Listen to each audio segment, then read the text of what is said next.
नमस्कार, मैं हूं आयुषी। आप देख रहे हैं सुनामी न्यूज टीवी। आइए नजर डालते हैं आज की कुछ खास खबर की ओर। इंडिया गठबंधन को मायावती का सियासी संदेश। राजनीति में कब किसे किसकी जरूरत पड़ जाए कहा नहीं जा सकता। राजभर बोले सपा जल्द होगी आउट। 2024 के लोकसभा चुनाव के लिए विपक्षी दल लगातार रणनीति तैयार कर रहे हैं। इंडिया गठबंधन की 19 दिसंबर को दिल्ली में बैठक हुई। इसमें 28 दल शामिल हुए। बसपा इसमें शामिल नहीं हुई क्योंकि बसपा इंडिया गठबंधन का हिस्सा नहीं है। साथ ही मायावती पहले ही अकेले चुनाव लड़ने का ऐलान कर चुकी है। बावजूद इसके बैठक में बसपा की चर्चा हुई। इस पर बसपा बिफर पड़ी है। पहले भतीजे आकाश आनंद ने ट्वीट कर निशाना साधा। उन्होंने कहा कि बैठक में कुछ लोग बीजेपी से कम और बसपा से ज्यादा डरे हुए हैं।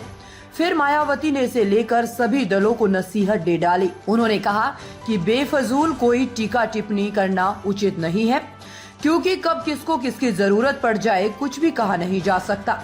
मायावती और उनके भतीजे आनंद के बयान के बाद अब सवाल उठ रहा है कि क्या इंडिया गठबंधन के दल बीजेपी से ज्यादा बसपा से घबराए हुए हैं? अगर ऐसा है तो इसके पीछे क्या वजह है?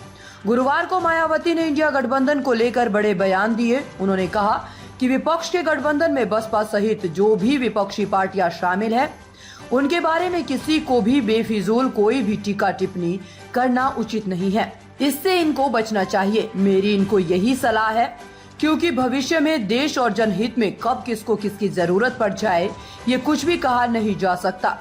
फिर ऐसे लोगों को और पार्टियों को भी काफी शर्मिंदगी उठानी पड़े, ये ठीक नहीं है।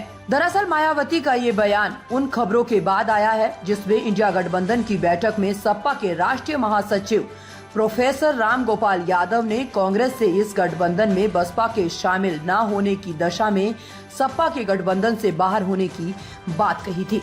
इसके बाद से मायावती सीधे सपा पर हमलावार है। वह ये है कि बसपा भले ही अभी किसी भी गठबंधन का हिस्सा नहीं है, लेकिन चुनाव के बाद अलायंस को लेकर संभावनाएं बरकरार है।